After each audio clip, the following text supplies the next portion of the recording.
This is a world where somebody can have over $100 billion.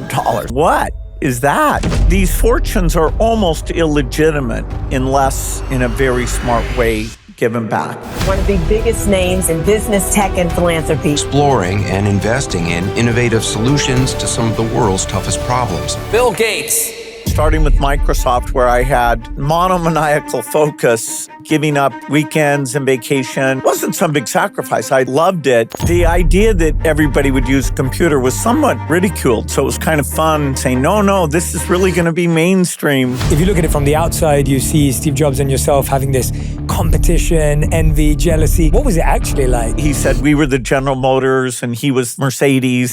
Social networking, we're still arguing about what the policy should be. Algorithms reward outrageous things, even if they're not at all factual.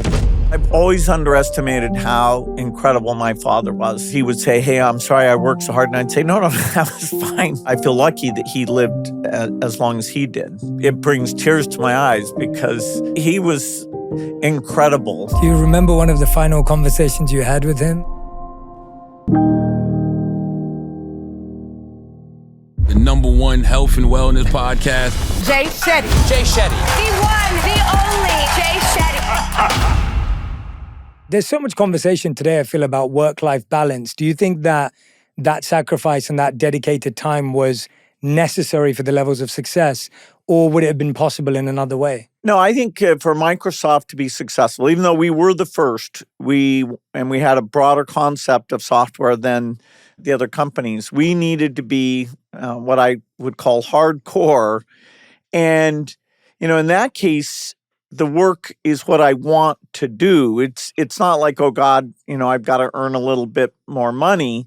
It's, this is the thing that throughout my childhood, I was so lucky, because of my parents and some early friends, the school I went to, I had these exposures to computers that were very rare. And so I had, all these thousands of hours of programming experience and great feedback on, okay, how do you do it better from the very best adults? I got to see what was coming. And the idea of being part of making that real, I woke up and said, okay, I'd love to get to work. My younger self could stay in, days at a time. I don't do that now. But then it was just in no way a hardship. Because I felt we were part of something that would be very empowering. And, competitively, I wanted us to be the ones to make it happen. One of your favorite quotes that I've always loved is you've said, we overestimate what we can do in 1 year and we underestimate what we can do in 10 years.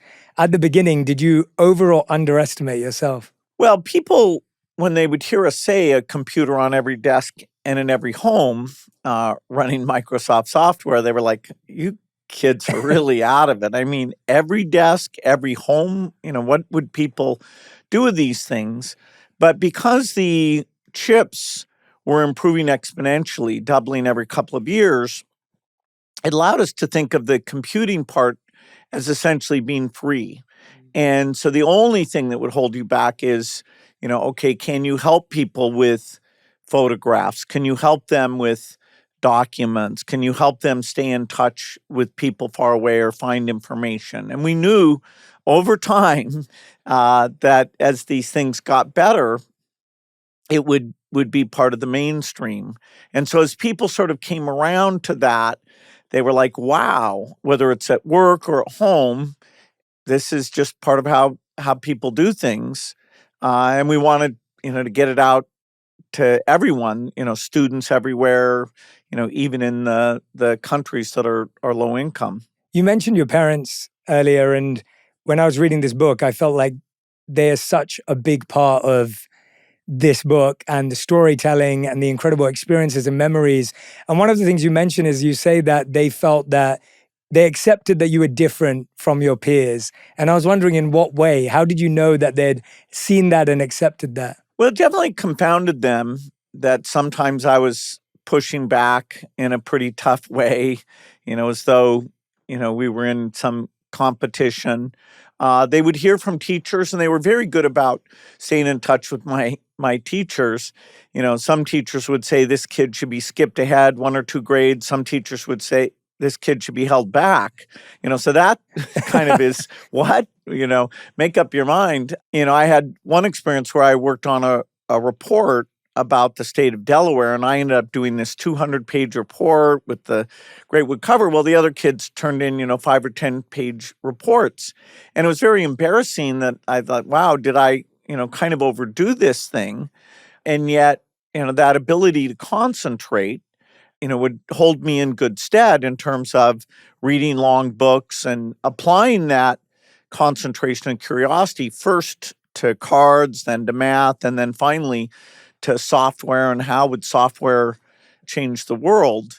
But, they never were quite sure what to do. And, sending me to a therapist actually ended up being brilliant, and sending me to a very nice private school where the classes were a bit smaller and, I always got an unfair share of attention from the teachers. We'd have like 15 people in the class, but, almost 20% of the teacher's time in terms of telling me what to read or, marking my writing up. I got an unfair share, partly because my curiosity or energy level, did mark me out in both positive and negative ways. Yeah. What influence do you think Dr. Cressy actually had on you? Because therapy at that time and in your early age, looking back on it now, what do you feel it gave you? What skills did it give you? Well, it was a very rare thing. In fact, the other people coming to him were these couples that were having arguments. And so I hope, privacy appropriate way, he would kind of give me a sense of that. He gave me a few IQ tests. He, had me read about Freud and all these things. But slowly but surely, he was saying to me that fighting your parents really has no purpose. I mean, they really do love you. They're on your side. You should apply your energy towards other things. And, eventually he made me feel kind of foolish. Like, yeah, why was I taking these, what I thought were kind of arbitrary rules, or where my mom would say, you should respect me. And I'd say, well, I don't know. And a little bit, as I figured out, I could understand things like playing cards as well or better than my grandmother, or, I could read books that had complicated things. I was a bit showing off to saying, because my cognition is good, why should you be able to set arbitrary rules? But anyway, I'm embarrassed when I think about it now. But Dr. Cressy was so encouraging to me in general, and then got across. He probably understood at the first meeting, that I had to be convinced to make this change, but he did it in a super nice way. And so the idea that, no, my parents, yes, they're imperfect, but wow, they're on my side, that changed my behavior. Yeah. And he also had these beautiful ways of, you said he never belittled you. And I believe he used to mention to you, you're going to win, or he wanted you to win.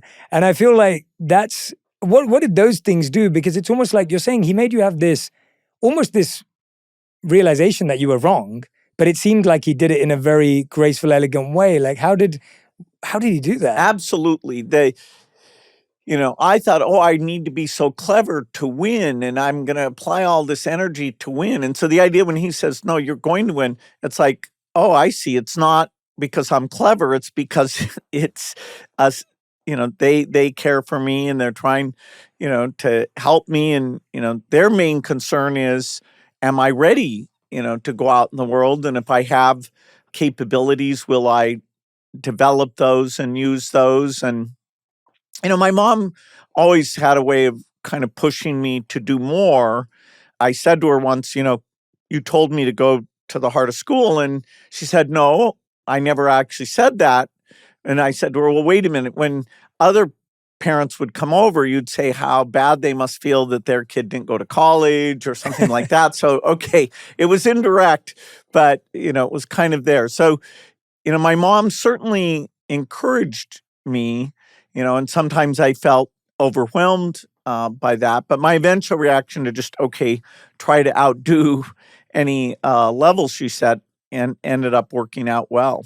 Yeah. What was something that you didn't value about your mom at that time that now looking back, you say, no, I do value that? Well, things like table manners. I'm like, well, okay, I have to take the ketchup and put it in a bowl and then do this, and I'm not supposed to put my elbows on the table. And, she was just, trying to make sure I was civilized a little bit, what I would wear. And they definitely got me engaged with adults. My social skills were slow to develop with people other than a few boys like myself. But with adults, because they were having them over and I, got so I could ask those adults to talk about what they were doing, that was really valuable to me because I ended up through that and through one of my early friends having more of an outlook of, okay, where am I headed at quite a young age, which was super helpful. Yeah, it's so funny. As I was reading the book, I was reminded of, so when I graduated from college, I didn't go to my graduation ceremony because I left to become a monk. Wow. And my parents they were very kind and accepting of my decision, but my mother still has this feeling that she doesn't have a picture of me graduating, wearing the hat and, holding my certificate. And I remember I was having the same feeling that you were, where my mom would always say to me, oh, when I go to my friends' houses, they're telling me about all the jobs that their kids are doing and the apartment they just moved into, and you're just there being a monk. Like, she'd say that to me. And it was always that kind of feeling, like that sense of pressure to live up to something she wanted me to do, even though there was love and there was acceptance. And I was wondering for you, like you said it yourself, she was such a powerhouse. She had such high expectations. When did you feel that you've reached that? Or do you feel you've reached that? Well, unfortunately, my mom passed away in her early 60s. She got breast cancer. And so I had gotten married 6 months before she passes away. So she never got to see that I tried to follow her example as a parent. She never got to see the foundation get going. My dad actually ran the foundation and got it off to a fantastic start. So he was involved. But her sort of dictate about, okay, if you are successful, you have to give back. It's a shame that she didn't get to kind of participate and see that I'm following what she said, despite all the times I pushed back on her. Yeah. Do you still feel that today, that it's almost like her voice is in your head and she's present in that way? Oh, absolutely. The sense I have of, okay, I've got to do this and do that well, that's, really came from her. My dad more set the example of being calm and thoughtful, also great values, but much, it wasn't through the interaction. He would, leave pretty early, and if my mom had to escalate to call him in, you knew you better give in, because that was kind of the ultimate thing. But yeah, so each in their own way, he through example, her through high expectations, deserve a lot of credit. And, part of this book is to really honor them and two of the young friends I had who set me on a great path. Well, it's pretty insane. This is a world where somebody can have over $100 billion. I mean, that, what is that? You don't want to just give that to children and create some dynasty. That's not even a favor to them. Sadly, the wealth metric is an easier one to compute than, the impact you've had philanthropically. I have a good friendship both with Jeff Bezos and Mark Zuckerberg. Elon stands by himself. Maybe that drives everybody else together. I don't know. I was wondering, what was your biggest realization about your father from writing this book? It's weird. I've always underestimated how incredible my father was. His values, even the exchange with my mom, before they get married. One of his dreams was to be a federal judge, and he eventually, that was offered to him.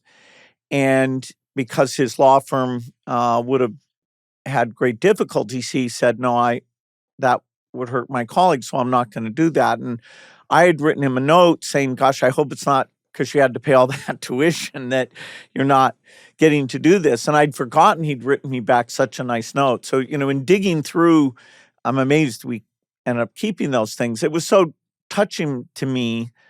No, I'll spend my whole life trying to live up to the example he set. What was it like finding that reply, forgetting that he had replied? I mean, Well, certainly it brings tears to my eyes because, he was incredible. And towards the end of his life, we did get a little more direct, where he would say, "Hey, I'm sorry I worked so hard." And I'd say, no, that was fine to be doing that, And so instead of things being sort of through my mom, when she was gone, he had to build up that communication. In a way, it was far more intimate. I feel lucky that he lived as long as he did. How does that, as that relationship evolves, like it felt like when I was reading Source Code, I felt like your father was there to always save you in these moments. Like he'd pick up the phone, he'd be involved in, talking to you and your friends. Like he was there in these very pivotal moments that felt like almost professional support from him, of course, based on his intelligence and background as well. But it sounds like that evolved to a much more emotive, intimate space. Like what does that look like for a father and a son across all those years? And when I was going off to college, I'd call my parents every couple of weeks, but, you couldn't like text and send photos. And so, but I always knew, that they were supportive. And so I actually got into a little bit of trouble where I'd taken my colleagues into the computer center and done some of the early Microsoft Basic work. And the college, as they filled position to supervise that computer center, were like, "Wow, did you break the rules?" And, my dad was always so kind of wise, whenever it was like, "Oh my God, I may have screwed up here. I better get on top of this." That's a time where I call him in and his advice is very helpful.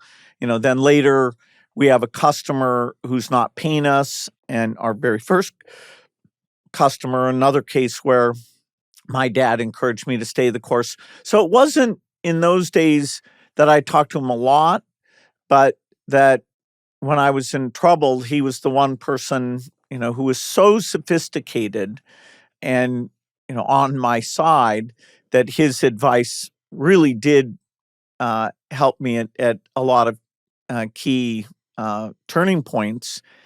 And, then later when we have a relationship where we actually talk intimately, I was able to thank him for that.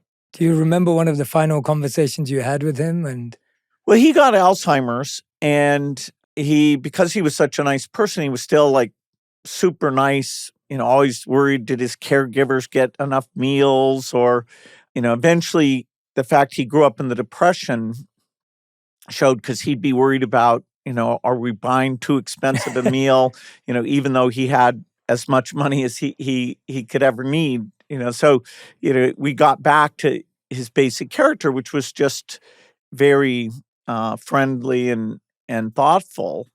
So yes, I feel like in his case, we did have those conversations that I never got to have with my mom. There's the one phone call you described the 3 words he used of "I hear you" when he was talking to the school, and that left such a strong imprint. Could you tell us why that was such a big moment for you at that time? I was in this contract discussion with this group I thought, owed me some computer time. So that's the first time that my dad is pitching in to help.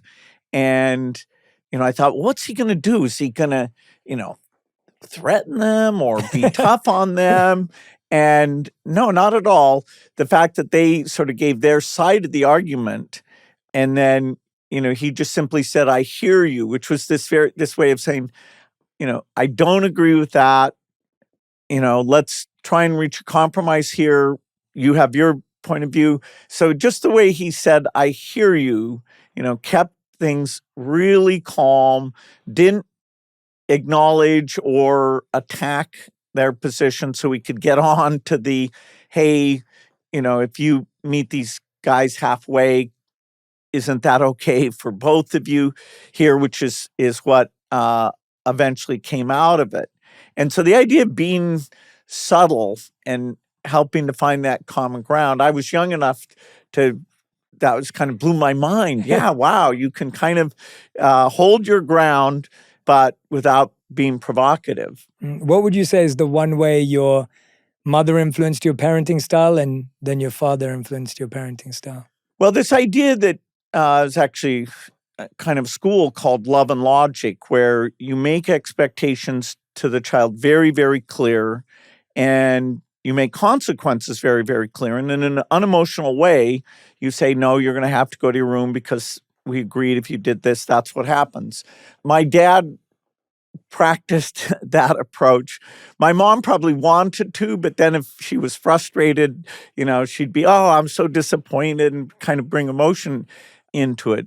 So the intensity of how much my mom cared, I think that was great. And I think kind of that calm, predictable, hey, the world works in a clear way, and I'm on top of the world, and here's what I need from you.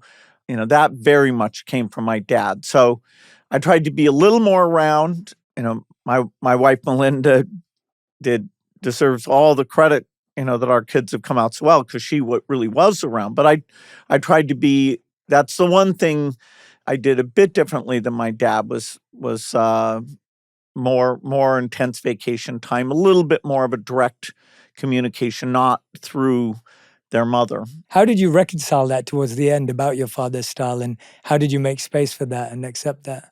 In that generation, my dad's career was a very big thing. In fact, having all sorts of adults around for events, was connected to his career. And, he did very well. He was a top lawyer in Seattle. So I never resented the idea that my dad was very busy. You had kids early, the man's career is important. Later, my mom also not only is doing volunteer activities, but as people wanted women on boards, because she had the right background, she got a huge number of those opportunities, and she got a little busy herself. I don't think the amount of time is the only key factor there. Yeah, I'd have to agree. When I was reading it too, I was thinking that, and this was what I found so interesting, Bill, when I was reading Source Code, that even though you have lived such a otherworldly life in so many ways, there were so many relatable moments from a parenting standpoint. And when I was reading it, I was thinking about my father too, who wasn't around a lot when I was younger. He was working. Both my parents had to work. And to the point you just made right now, like my father wasn't there when I was playing rugby, or he wasn't there when I was swimming for my, local club, or he wasn't there on the sidelines cheering. And for me, that really allowed me to become the man I wanted to be. And it allowed me to have more freedom almost, to not feel like there was this heavy expectation. And I've always seen that as a positive thing, because it allowed me to have a broader definition of what it meant to be a man, what it meant to be a son, what it meant to go off and discover something that I was passionate about. And so even seeing you kind of having your mother be the one who was almost, pushing the expectation and what the family should be, but then having a bit of freedom, it was interesting to see how that impacted you, to be able to push back, to be able to, even at one point, like you said in that letter, like parent him almost in his decision. And play that role. So it was refreshing for me to read a book about you where I was actually seeing parts of myself in certain relationships in a very relatable way. Did you ever anticipate that when you were writing it? I was surprised, so when I'm describing going on those hikes, I was thinking, boy, would I have let my son go off? And we really are holding back children a bit more, out of a sense of, okay, ultimate safety, I guess. But, in that generation, I was allowed to take trips and hikes, and I think it benefited me. And so writing the book, I was like, wow. And you've talked with people like Jonathan Haidt about this. Are we a bit overprotecting, kids so that they don't get to make, mistakes or try themselves out or mature the way that is best for them? Do you think schools failing children? if you have 30 people in a class, it's pretty tough. You're going to have some kids who are behind and some who are ahead.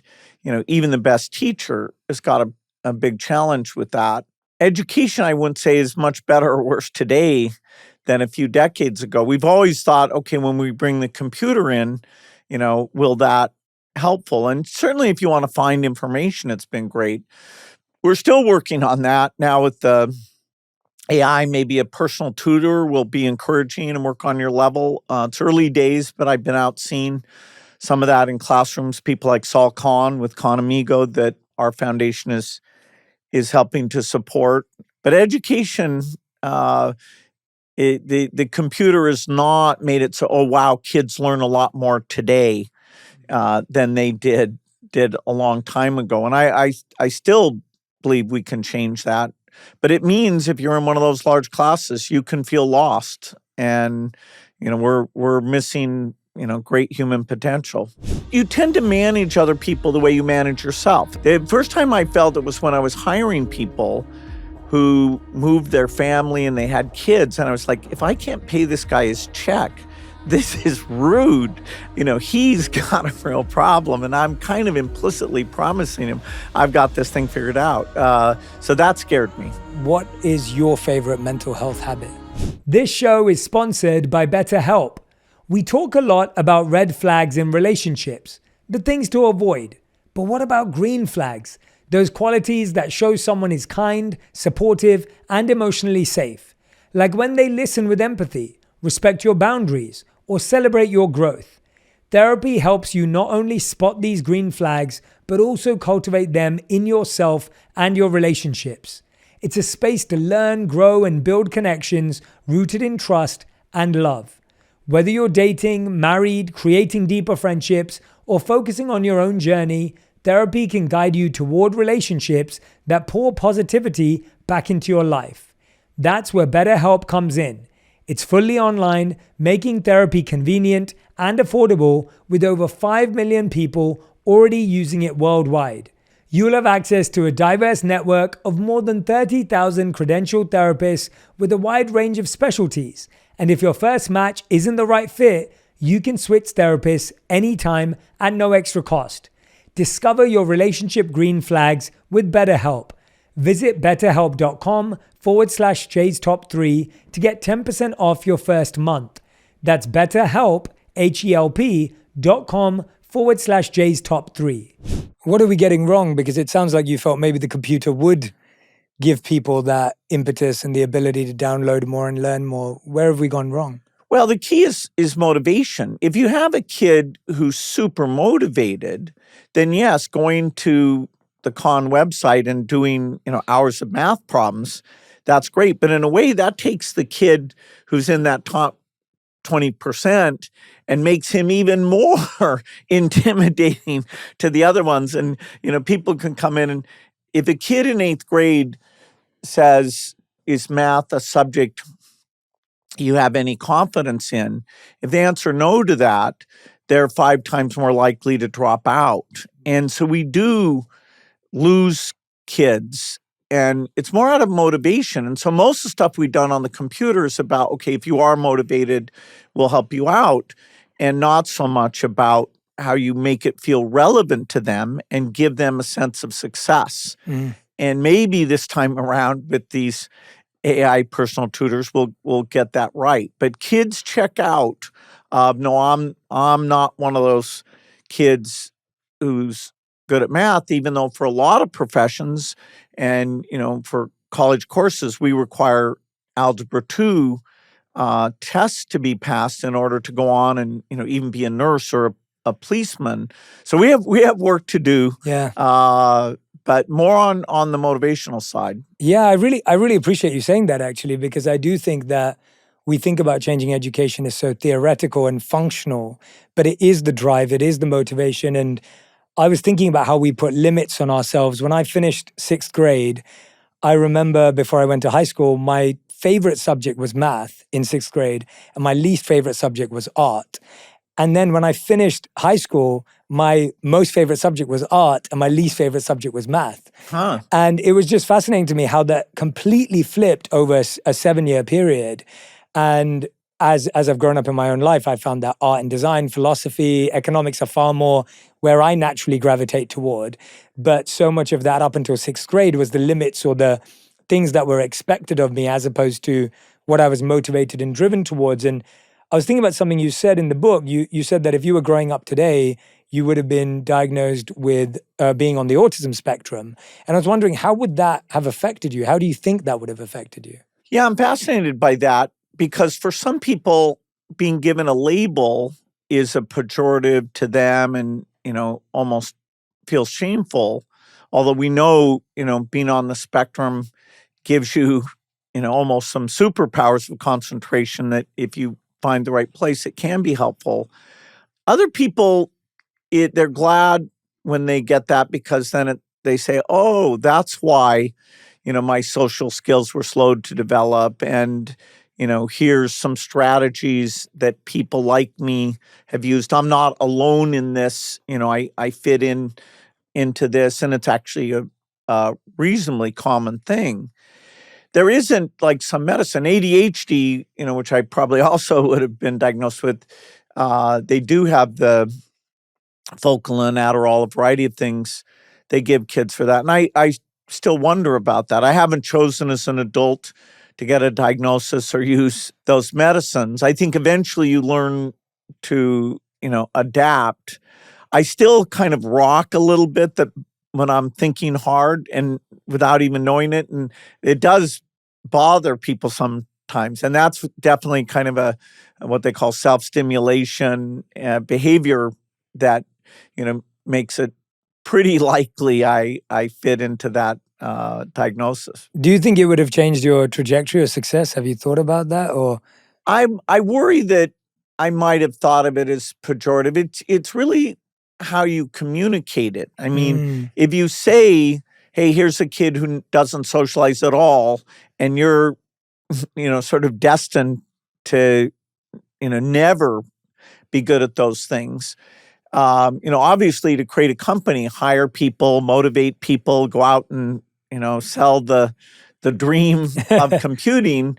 I've had to, even though I'm not a natural, develop a lot of social behaviors. And it might have discouraged me unless it was done in a very tasteful way. I think of that Dr. Cressy experience where he didn't make me feel terrible while enlightening me that I was wasting my time as well as my parents' time. yeah, did you continue therapy after that, or ever go? Yes, therapy again? Most periods of my life, I found it useful to have a therapist where I'm talking to about, what's confusing or what's troubling. I think, I'm very lucky to have that. I think particularly if you have a life where some extreme things happen that, luck is a huge part of that to, keep you on the ground. A good therapist can play an invaluable role there. So yeah, I've benefited to this day from those kind of conversations. Yeah, well, I was thinking about in the book, obviously you beautifully introduced us to Kent. And obviously the loss of Kent seems to be a place in your memory that's naturally so difficult and fuzzy. And you talk about in the book how you're not quite sure what your parents would have said and how it all felt. And I was just wondering if there were any, did you have support at that time through therapy and other ways to deal with that grief? No, and I've been looking recently at people like Anderson Cooper talking about, okay, how do you deal with grief? And, a lot of what they come up with is that if you can keep talking about the person and, what you got from them, you're kind of honoring them. Kent's parents obviously were the most affected by this because, they would never have this incredible son and, who would have no doubt gone off and done incredible things. And I remember spending time with them for like a year afterwards and then feeling a bit guilty that as I got busy, I didn't do that as much. In the book, I actually start out where I've seen Kent's father. I run into him right as I'm starting work on the book. And, we can talk about what a great influence he had on me. And, so I did I did think that was helpful, but boy, it took me a long time because death, it was just such a shocking thing. I had this idyllic childhood, other than Kent's death, nothing at all traumatic. And we're talking all the time. A little bit I reached out to Paul to kind of feel, Paul Allen, who goes on to found Microsoft with me, to step in and, be that super close friend. But back then, the idea of how you dealt with trauma was mostly, hey, buck up, get on with things, which after a few months, I did. Yeah. And also at that time, you're talking about how he actually invited you on the trip he went to. And like you're talking just before he goes off, and then all of a sudden you're like, wait a minute, we used to talk every day, or, and that it can feel so disassociated from yourself in that moment, it feels like. How did you revisit that? Did you kind of turn towards working through the grief as you wrote the book? Did it feel like you were revisiting it because it was left definitely. behind? At that high school when I built a hall in his name and, gone out there and talked a little bit about the role that Kent played in my evolution, so some efforts to honor him. Sadly, Paul Allen, also the other key friend in this book, died, I think, about 6 years ago from cancer. And, he also was very key at getting me on the right path. And there wouldn't be, without those two friends, there really probably wouldn't be anything like Microsoft. Yeah, you talk about how Paul was setting you little challenges and would ask you to, try this or do that, and then you'd go ahead. And I was thinking how amazing to have a friend that can motivate and inspire you in that way. And then I was thinking about what you just said when I was reading the book, that it felt like you told so many stories of so many people in your life that are no longer here now. And so grief wasn't just about Ken or Paul. There's just so many individuals that you've had life with, that you're having to process that with. What has been helpful for you genuinely deeply inside that has led to some sort of helpful direction with that grief of writing a book about all these wonderful people that you've lost? Well, most of my life has been about looking forward. Yeah. And, okay, let's get this innovation. Let's do it first. And, whether it's software or saving children's lives, which is the big foundation thing. And it is a little bit unnatural for me to look back, because you have to say, okay, how do I describe my relationship with my mom in an open, honest way and yet honor her? How do I talk about Kent, where I don't know if he'd lived what would have happened, but, probably, something that he would have very much been a part of it. And so it's awkward to look back, because you have to deal with these things and talk about, should have I spent more time with his parents afterwards, because eventually I stopped doing that. But, this year I turned 70. I mentally don't feel like I think of a 70-year-old, but, it means, I'm in the final third, no doubt, of, what I've been very lucky to live. And so, I really did force myself, say, no, there's some lessons out of this, telling people how lucky I was, and maybe a few lessons for them as parents, or how they navigate success. And so once we got going on it, I've enjoyed it quite a bit. I have to say, when I'm reviewing it and editing it, I'm very slow, because I'm reliving these things. So it always takes me about 3 times longer to take some pages and edit than I predict. Or if it was, something like about climate or pandemics, I'm pretty fast. There's no deep emotion that I have to relive as I'm editing something scientific. Yeah. What was your favorite part to relive, and what was the hardest part to relive? Well, everything about the fascination we had, and you're like, what? We see this thing. These computers are going to be amazing, but no one else is saying that, so we must be wrong. That's crazy. And that contradiction. So, Paul actually I helped him get a job out in Boston so he could be out there and bugging me that, okay, should we go build a company? And then finally, when this kit computer, which is so limited, but it's the beginning of the revolution, when that comes out, then, Paul's argument we should go and do something, he wins, because we don't want to be left behind. We want to be there from the very beginning. And then we meet a few people, although it was still a very small movement. We meet other people like Steve Wozniak, Steve Jobs, who also, have been infected with this idea of, okay, we're on to something that is going to be huge. That part, I mean, the research that you did to find in this book, every time I was reading, I was just like, how do you have so much detail? I was really blown away by the level of detail, both in the storytelling, every moment, but then even there's that note that you have that says, Steve Jobs called, was rude. And I was just like, even just having that back then, I was laughing as I read it. And I was wondering, like, I feel like as from the outside, and naturally, and you talk about this later on in the book, how we see people as this like slither of who they are, and people have a public profile and that becomes their brand. And if you look at it from the outside, you see Steve Jobs and yourself having this competition, envy, jealousy, kind of like arch rival, nemesis kind of portrayal. What was it actually like? Because in the book, it comes across much more inviting than that, as opposed to this kind of harsh rivalry. Well, I had a fantastic relationship with Steve. Early on, I got to do the basic, which they called AppleSoft, that went with every Apple II computer. So I worked with both Jobs and Wozniak to get that done.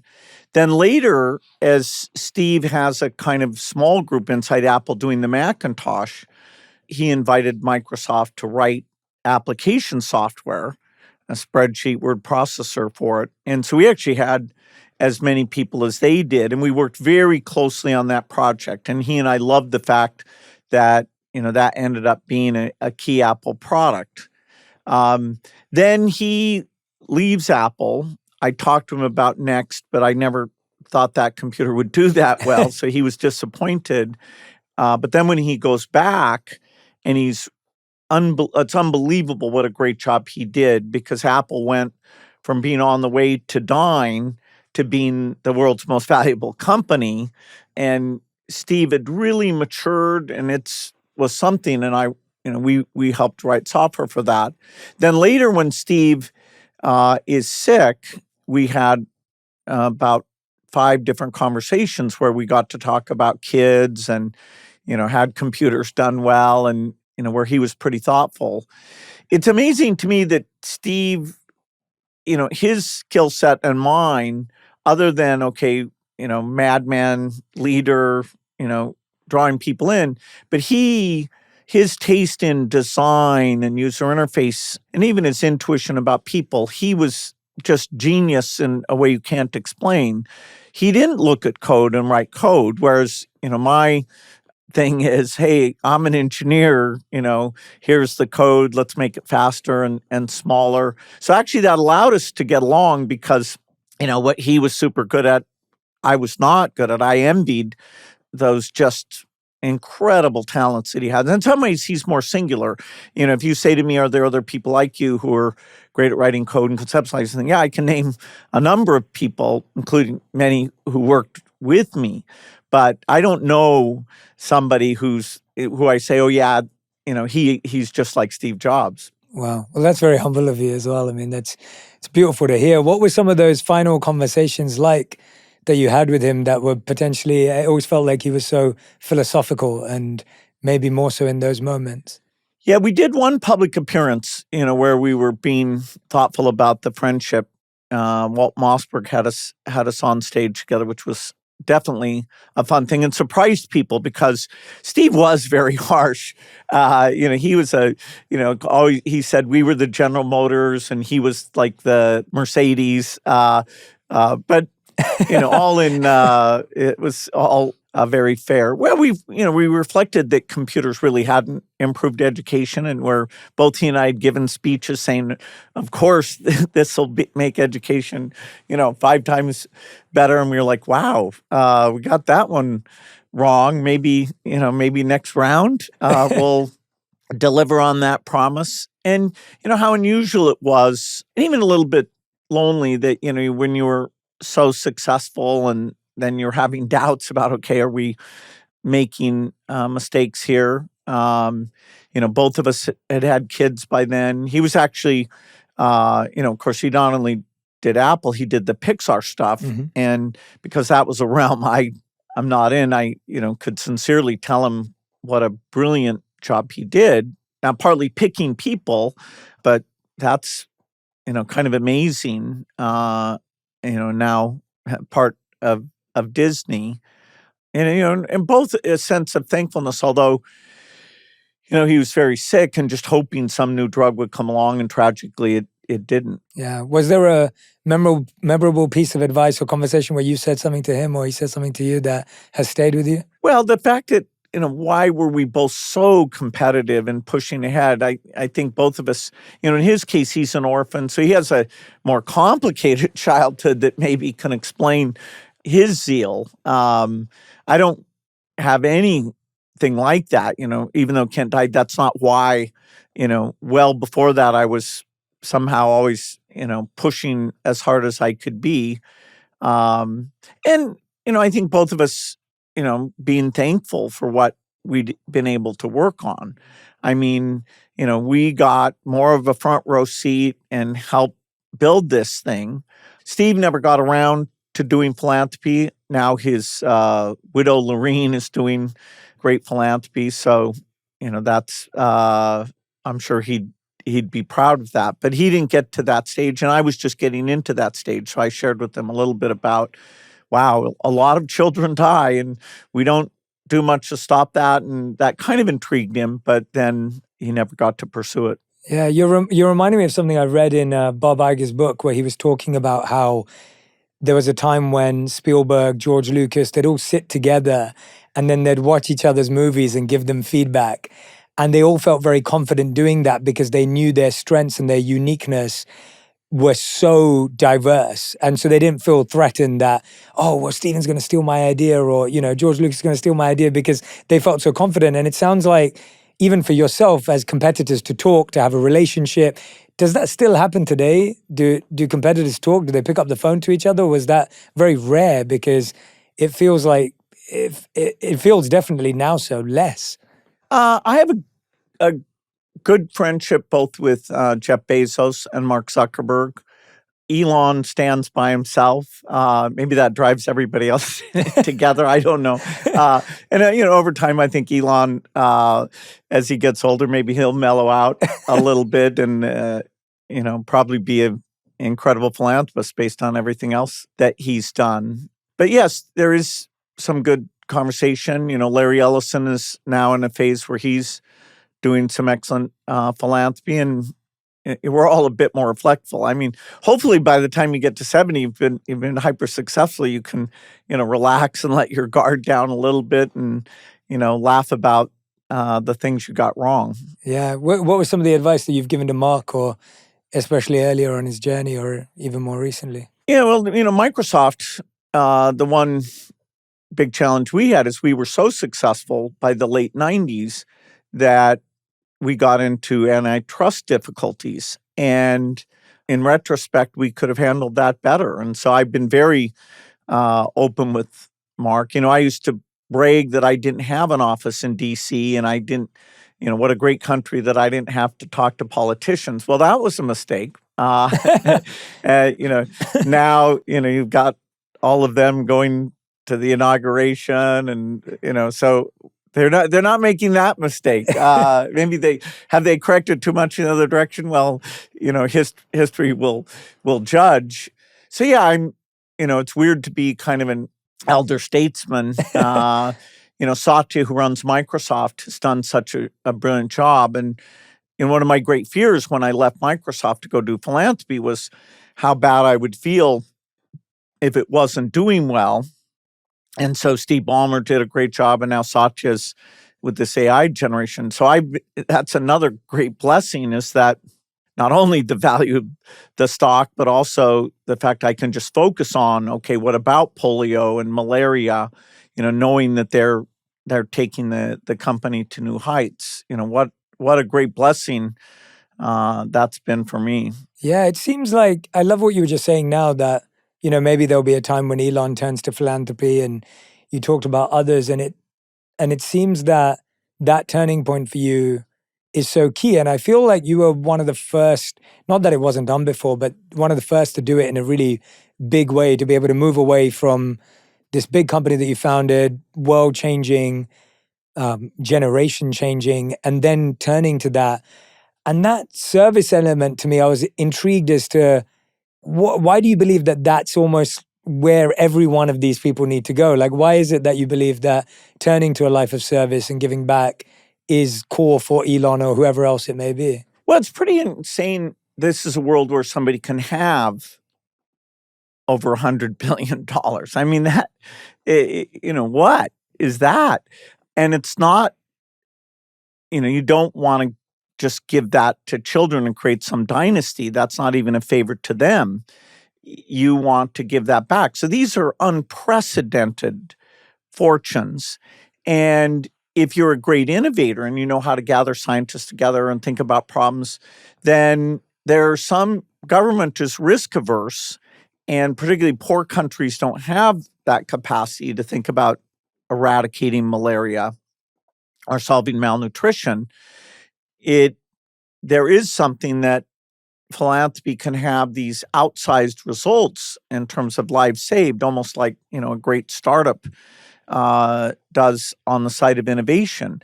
So getting those minds to turn those capacities to equity to the poorest, both inside the U.S. and outside the U.S., I feel that we've got the golden rule. We're supposed to care about people. There are times when it feels like sympathy for poor people outside the country is lower today than it's been, but I know that'll come back around because of the moral logic there. I think I believe is very, very strong, and I found it so fulfilling. I created a group called Giving Pledge of people who've committed to give the majority of their wealth away. And we learn from each other. Hopefully we inspire each other, and hopefully we change the societal expectations that if you have even a modest fortune, most of it should combine with your talents and make the world a bit more of a fair place. Yeah, I think it's absolutely brilliant, because I was really fortunate when I went out and lived as part of my time as a monk in India. We helped put together the monks were doing it already, but I got to be a part of it. Helped build a daily food distribution service in India that feeds 1 million kids a day. Wow. And it was all in exactly what you're saying, like to help the malnutrition children.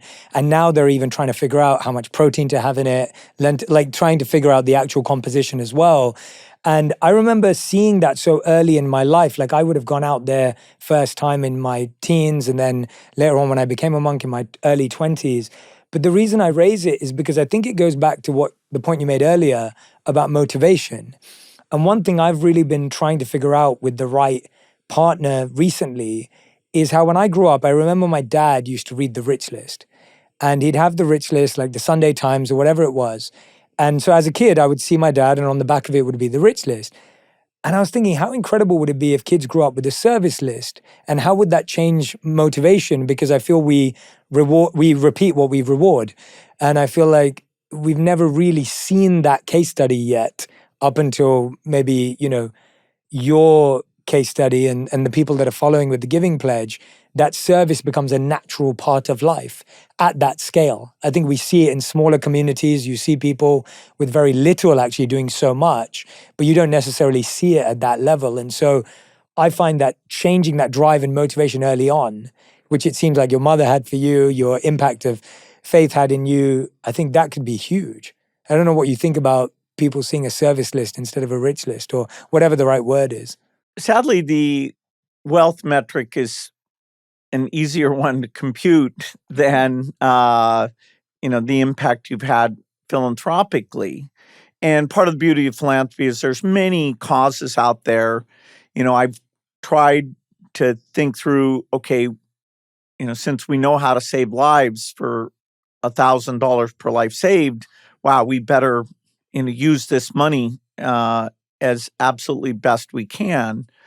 And I do think we're going to see a rise in philanthropy. I mean, these fortunes are almost illegitimate unless they are in a very smart way given back. If it's consumption, if it's dynasty, I don't think society should feel that good about it. And, I sat down with Bernie Sanders and he said, no, he would outlaw billionaires. I think that's a mistake. I think allowing in America, in particular, wild innovation, wild risk-taking is good. But then on the backside of that, there should be a strong expectation. And I think role models help a lot. Warren Buffett, in very different industry, very different skill set. He's always been a role model and was the one who even when I was still building the fortune said, okay, your mom is right, and here's some books you should read, Carnegie, Gospel of Wealth, the history of what Rockefeller did, because this will be an important, as important a measure of your impact as making the money. Yeah, I think that's such a brilliant lesson and wonderful one to pass on. What I think it was Trump who mentioned recently that you'd asked to see him to have a discussion. Did that meeting ever happen? Yeah, I had a very long and actually very impressive dinner in terms of he asked good questions. I talked about over 10 million people are alive because of U.S. generosity with HIV medicines, going back to President Bush in 2003. And, I encouraged him to keep that as a priority and to accelerate innovation. There's an idea that you might be able to cure AIDS that we're working on, and he could help accelerate that. I talked about polio eradication and how his leadership and the U.S. government resources are very important there. And, I'm sure everybody's trying to meet with him. The fact he gave me that long period of time was actually pretty thoughtful in his questions. Somebody may come along later and tell him to cut that money, but I make the argument as best I can that, the moral purpose of the U.S. and how we're thought of and, the fact that a cure is on its way, that's worthwhile. So this administration is in charge and, trying to help them. They're willing to cancel old things, some of which should maybe be canceled, some of which shouldn't. So they're, helping direct them so they'll use their open-mindedness to do different things and try and make that come out well. I think that's worth trying. Yeah. What do you see as the moral purpose of the United States in the way you mentioned it just now? Well, we've been the shining light of not only being a democracy ourselves and, having political opponents respect each other and work well together, but also, saying that even though we're in this very powerful position, we won't abuse that position. And, okay, if we allowed ourselves, to let other people spend too little on some things, there's a balance there. But if you become too much of a bully and you're not keeping democracy, which, requires reducing the polarization and bridging some of these divides, that's a little bit scary.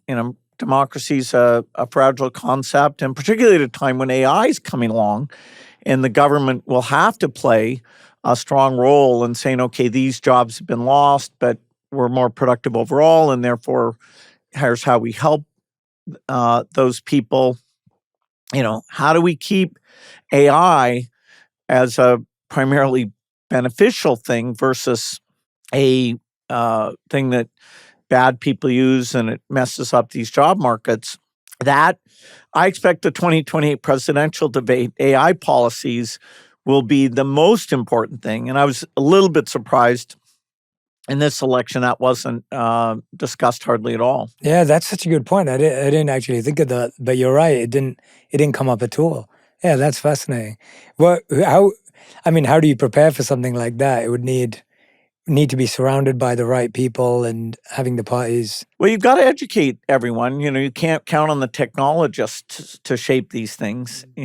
Social networking, we're still arguing about what the policies should be. And, the fact that algorithms reward outrageous things that even if they're not at all factual, and AI heightens all of that. And, this is an era where getting the politicians to see the technology, including all this good stuff, personal tutors, better medical care, even making the government more efficient. This is the most promising set of tools because bureaucratic paperwork, AIs actually are pretty darn good at reading and processing those kinds of things. So, we're on the precipice of these AI breakthroughs, the reliability and capabilities. It's kind of an extension of what I worked on as a child, personal computers, then internet, then cell phones, and now AI. But it's because it's super intelligence, it's of a different character, and it'll put us to the test on how we work together within the U.S. and how countries work together. Yeah, it's interesting because as you were talking about social media there, I think Mark Zuckerberg on Joe Rogan was saying that they are taking away their fact checkers, and I believe X is doing something similar. What was your take on that? This whole thing of how you balance free speech versus not, discouraging people from using vaccines when that would be beneficial for them, or even extreme stuff like Holocaust denial or some bad things there. I'm a little bit disappointed that my generation hasn't got a clear prescription to how we achieve both the goals, free speech and yet reasonable discourse that's not misleading people. I mean, during the pandemic, the negativity about vaccines, some of which, had me being some, weird misbehaving actor, which was a lot of craziness. Clearly over 1 million people died who should have benefited from the vaccine. And next time, whether it's an out of control AI or the next pandemic, the impact of not getting facts out could be much more dramatic. I mean, you could have a pathogen that was 10 times or 20 times as fatal as COVID was, particularly once Omicron comes along. The fatality rate is actually reasonably modest and mostly elder people. So politics meets AI is where a lot of our fates will be determined even in the next 10 years. And how do you see your role in that? Well, hopefully there's some things I really do understand about that. And whether it's giving advice to Microsoft or in my foundation work on education and health, using it, the place where you have the greatest shortage of teachers and doctors is in poor countries in Africa. And so the fact that these things, can give farmers advice and give a pregnant women advice and look at what your kid is eating and say, no, you need more protein in this diet. And it's essentially free. The way that computing was free that I saw when I was young, now we're getting into this even more radical thing of intelligence will basically be free. That's kind of wild stuff. So I hope both with some specific ideas, but then with the lessons of the past of where we've been able to shape things so far, so that I think personal computing has largely been an empowering thing. I was reading this book Nexus where Harari says that when the printing press comes along, it actually is books about witches and how you find witches that are the best selling. So just thinking because we have new capabilities that we'll necessarily use them at first in a net beneficial way, that's sadly a naive concept. Yeah, you've raised such a good point there. Even this idea, I loved what you said, that you said you wish your generation could have figured out how to not have these extreme polarizing conversations, but actually find this healthy middle ground, whether that be through algorithms, whether that be through how we use technology. What is it that, why do we keep doing that? It almost feels like that's a repeated mistake where we come across this horizon of this new world, new technology, new ideas, but then we always use it for almost the same thing or something that feels, insignificant compared to what it could do. Where are we going wrong? Why can't we get that right? Well, it's kind of amazing how well humanity is done. The violent death rate over hundreds of years have gone down a lot. More recently, we've gotten vaccines out to children and gotten the annual death rate from 10 million a year at the turn of the century down to about 5 million, vaccines being the biggest part of that because we got them out to most of the world's children. So humanity, for a being that grew up in these small hunter-gatherer groups, now, we have big cities, complex technology. Our ability to get along, in some ways has been good. Nuclear weapons that when I was young, my greatest fear was, okay, there was going to be a nuclear war. And I do worry the current generation doesn't have that exposure to it. So we're, the arms treaties and, spending too much money on building those weapons. I do worry that we've lost track on that one, but at least, we haven't used those. And, we've done pretty well so far. And, will we this time? I think this is probably the hardest innovation because, we do have human limitations.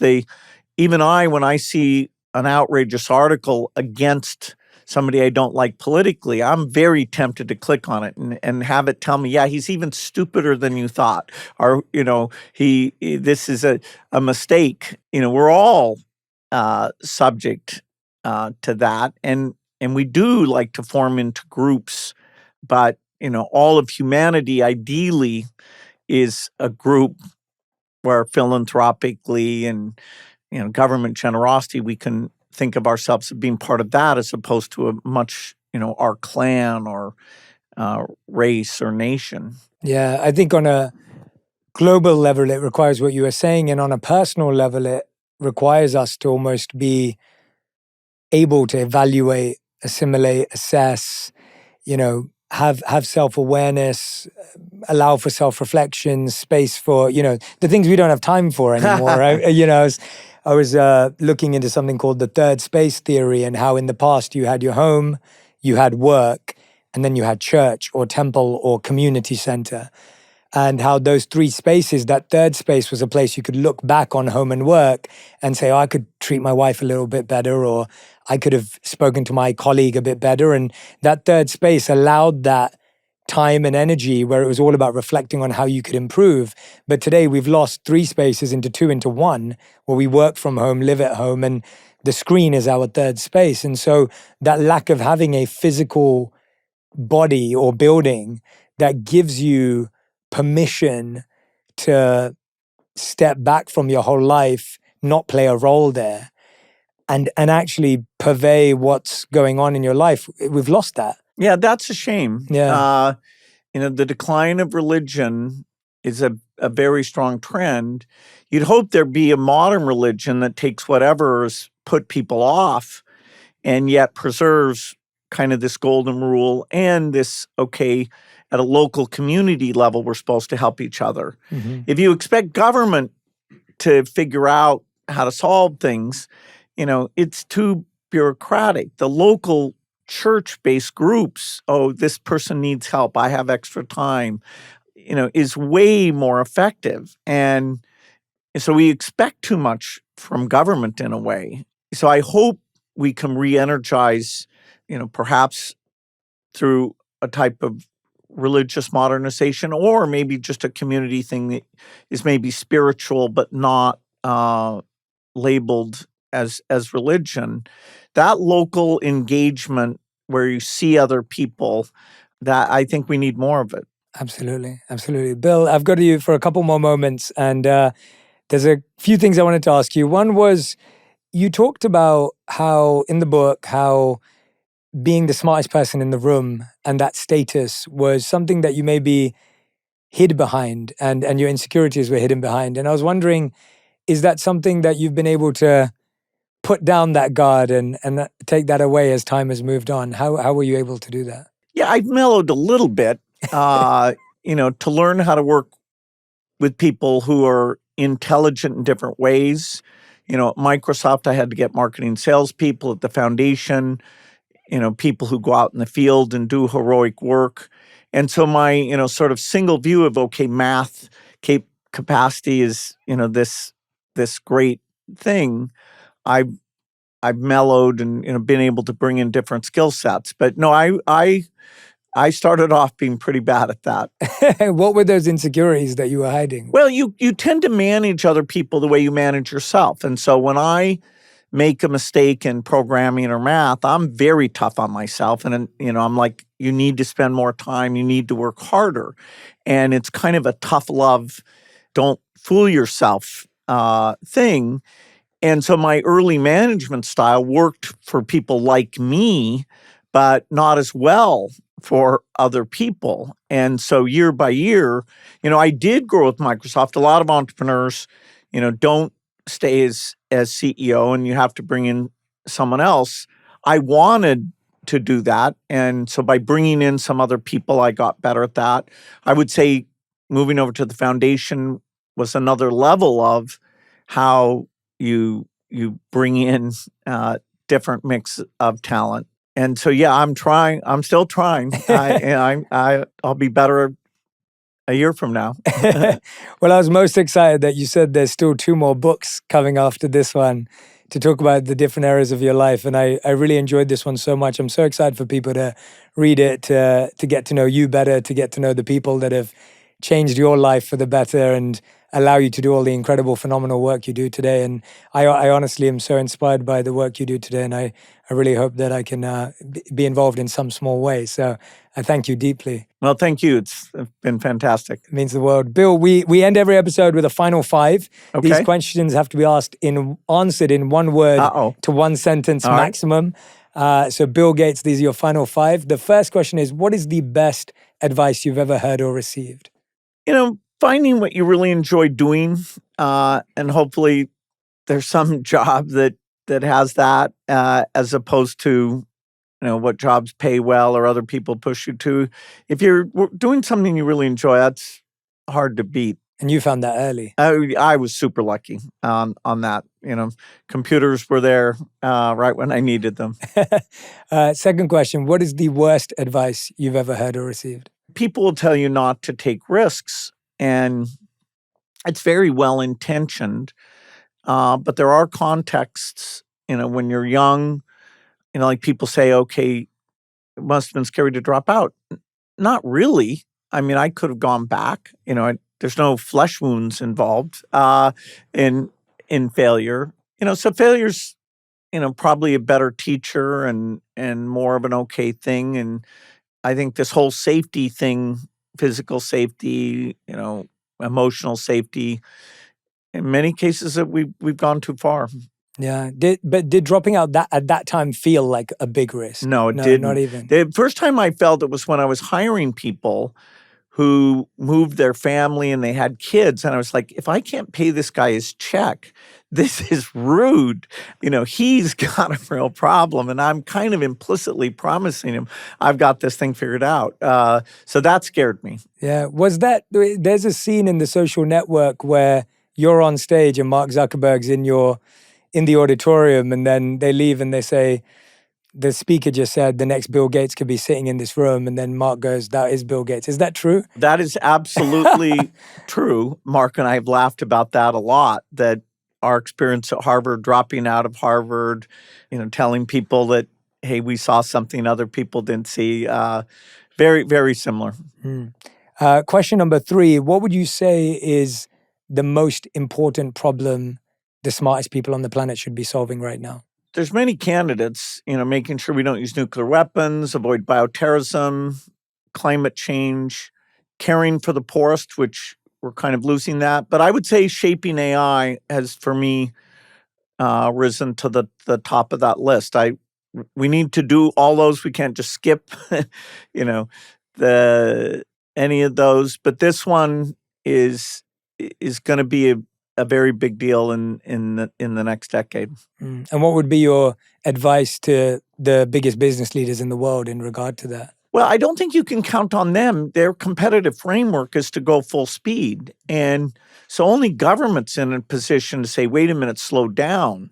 For the good stuff, you want them to lower the price and get it done sooner. And so we can't, although yes, they should be part of the dialogue and they're humans and citizens too, but you can't count on them because the metric for them is to go full speed. Question number 4, what is your favorite mental health habit?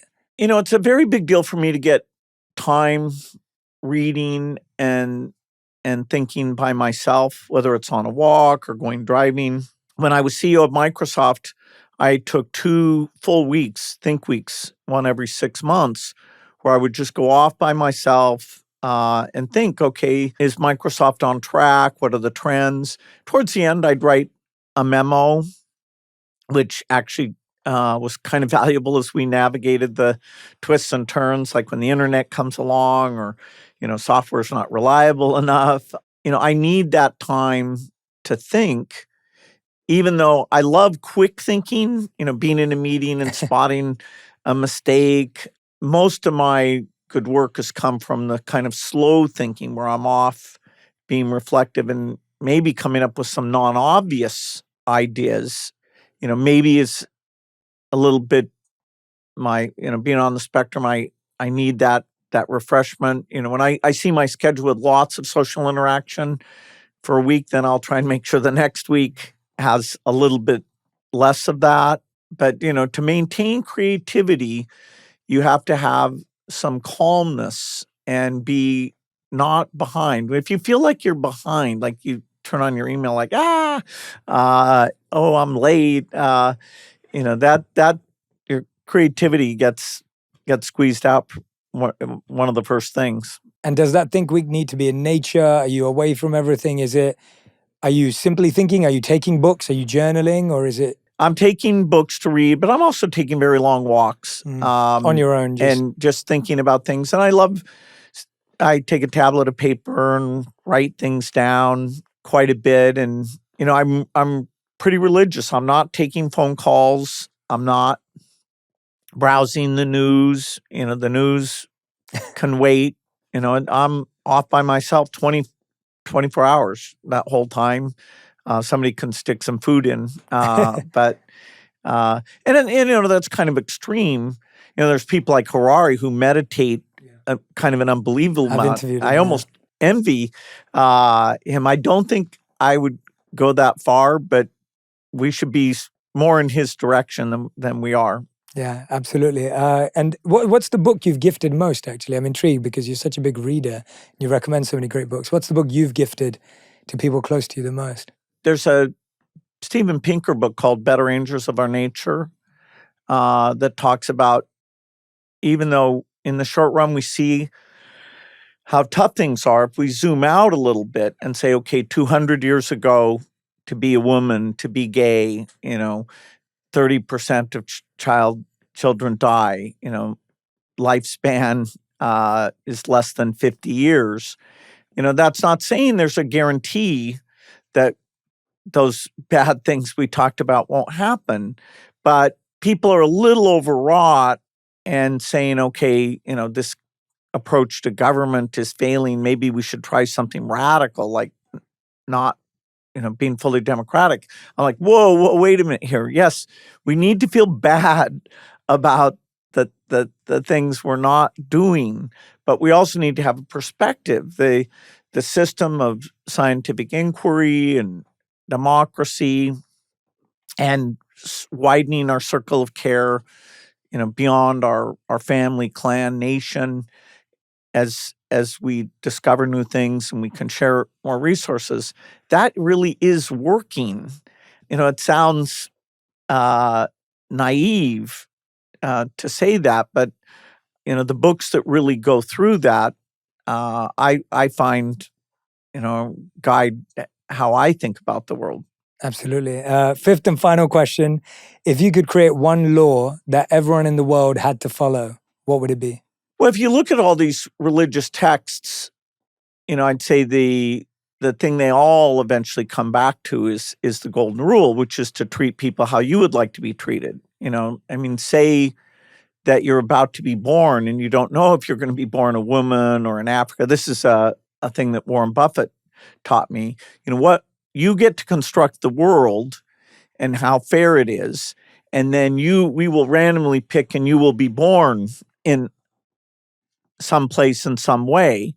And I think the construct that would guide the world you'd want for that is very much going back to that golden rule, not, okay, let's win wars, let's outcompete or, have more money or resources than other people. And so it's it's one of the few universal truths that we should have that guide our behavior. I love that. Bill, thank you so much for your time on Purpose today, and genuinely so grateful for your time and energy. It was thrilling to talk to you, and I loved getting an early copy of the book and being ahead of the world on it. So thank you so much. Well, I've loved our conversation, so look forward to more. Thank you.